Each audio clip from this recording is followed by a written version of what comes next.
Iran से इस वक्त की बड़ी खबर, न्यूक्लियर साइट्स को बड़ा डैमेज। जो बड़ी खबर आपको इस वक्त की ईरान से बता रहे हैं, जहां न्यूक्लियर साइट को बड़ा डैमेज है।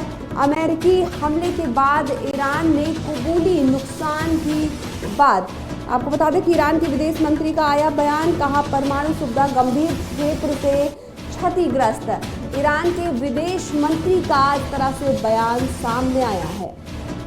बड़ी खबर आपको इस वक्त की ईरान से बता रहे हैं, जहां न्यूक्लियर साइट को बड़ा डैमेज हुआ है। अमेरिकी हमले के बाद ईरान ने कबूली नुकसान की बात। ईरान के विदेश मंत्री को आया बयान, कहा परमाणु सुविधाएं गंभीर रूप से क्षतिग्रस्त हो गई हैं। इस तरह का बयान जो है वो ईरान के विदेश मंत्री की तरफ से आया हुआ है। बड़ी खबर आपको इस वक्त ईरान से बता रहे हैं, जहां न्यूक्लियर साइट को बड़ा डैमेज हुआ है। बता दें, अमेरिकी हमले के बाद ईरान ने कबूली नुकसान की बात। ईरान के विदेश मंत्री का आया बयान, कहा परमाणु सुविधा गंभीर रूप से क्षतिग्रस्त हो गई है। इस तरह का जो बयानबाजी है वो ईरान के विदेश मंत्री की तरफ से कही गई है। जिस तरह की स्थिति रही है ईरान और इजराइल के बीच में, सबने देखा काफ़ी संख्या में भारतीय भी वापस अपने देश लाए गए हैं। इस खबर पर और जानकारी के लिए हमारे साथ हमारे संवाददाता अभिषेक जुड़े हुए हैं।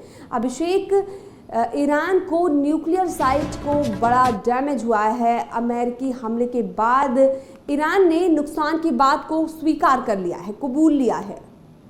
जी, जिस तरह से जब इजराइल और ईरान के बीच युद्ध जैसा माहौल था, तो अमेरिका इजराइल के पक्ष में आके ईरान के ऊपर उनके न्यूक्लियर साइट्स पर हमला करता है। जो अमेरिका पहले कबूल चुका है कि ईरान की न्यूक्लियर साइट्स पर काफी नुकसान हुआ, लेकिन ये ईरान मानने को तैयार नहीं था।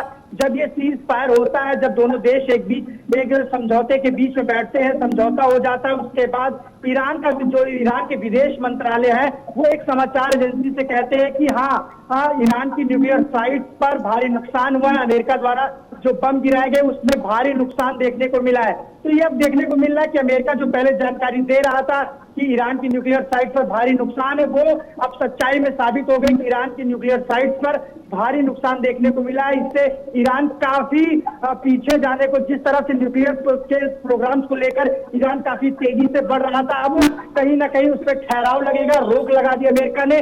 जिस तरह से न्यूक्लियर को लेकर पूरे विश्व में चर्चाएं हो रही कि न्यूक्लियर हमारे देश के पास होने चाहिए, कहीं ना कहीं न्यूक्लियर को लेकर अमेरिका का सख्त रवैया रहा है कि किसी देश के पास न्यूक्लियर सक्षम देश ना बनने दिया जाए। ये अमेरिका हमेशा से करता है रुचि। तो जिस तरह से देखिए, अमेरिका ने ईरान के न्यूक्लियर साइट पर जब नुकसान पहुंचाया तो ईरान ने इसको सरे से नकार दिया। उसके बाद से जब वो विदेश मंत्रालय के प्रवक्ता जो है वो उन्होंने एक विदेशी समाचार एजेंसी से बात करते उन्होंने ये बताया कि हाँ, अमेरिका के जो हमले हुए थे उससे न्यूक्लियर साइट पे हम नुकसान हुए। तो कहीं ना कहीं ये देखा जा रहा है कि जो अमेरिका ने बताया था आज के 4-5 दिन पहले, वो कहीं ना कहीं बात सच साबित हुई। रुचि जी अभिषेक, देखिए जिस तरह से ईरान और इजराइल के बीच स्थिति बनी रही है, उससे साफ तौर पर जाहिर हो रहा है कि ईरान को इसका काफी नुकसान झेलना पड़ रहा है। जी, जिस तरह से न्यूक्लियर साइट पर ज्यादा मात्रा में नुकसान हुआ, तो कहीं ना कहीं ईरान के अब न्यूक्लियर प्रोग्राम पे थोड़ा सा ठहराव, रोक देखने को मिलेगा। जिस तरह से जब युद्ध जैसा माहौल होता है देशों में, तो कहीं ना कहीं भारी नुकसान देखने को मिलता है। उसका ईरान खामियाजा भुगत रहा है, क्योंकि उसके न्यूक्लियर साइट पे लगातार अमेरिका ने हमला किया और कहीं ना कहीं ईरान अब न्यूक्लियर साइट पर कमजोर दिखेगा। जी अभिषेक, खबर पर जानकारी के लिए आपका बहुत बहुत धन्यवाद। ईरान से इस वक्त की बड़ी खबर आपको बता रहे हैं, जहां न्यूक्लियर साइट को बड़ा डैमेज हुआ है। अमेरिकी हमले के बाद ईरान ने इस बात को स्वीकार किया है कि उसको न्यूक्लियर साइट को उसके बड़ा डैमेज हुआ है। ईरान के विदेश मंत्रालय की तरफ से ये बात को भूली गई है। बता दें, ईरान के विदेश मंत्री का बयान सामने आया। उन्होंने कहा कि परमाणु सुविधा गंभीर रूप से क्षतिग्रस्त हो गई है।